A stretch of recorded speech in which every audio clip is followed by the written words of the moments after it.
Bir qız uşağı yoldan keçərkən bir baqqalın dükanının yanından keçirmiş. Baqqal görür ki, bu uşaq satılan konfetlərə baxır. Uşağa deyir, götür konfetlərdən nə qədər istəyirsən. Uşaq deyir, xeyr, əmi, sən ver.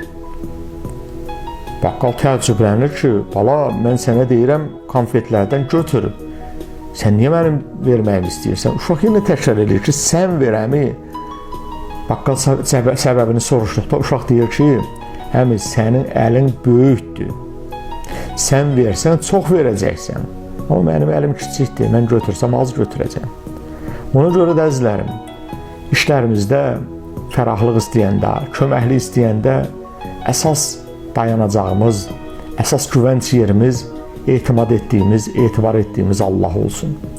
Əsas dualarımızın istək yerimiz, inanç yerimiz Allah olsun.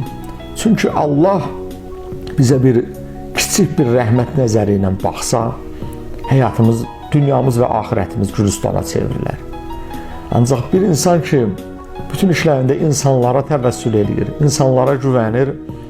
Bilirsiniz, insanoğlu, necə deyərlər, el arasında atalar sözü var, insanoğlu çiğ süd əmib deyirlər. Ona görə insanoğluna bir o qədər etibar yoxdur. Ona görə Allahın Rəsulü buyurur ki, ya Əli, əgər görsən, insanlar insanlara, xalqa güvənirlər, sənin güvənc yerin Allah olsun. Tanrının ətəyindən, Tanrının ipindən möhkəm yapışır.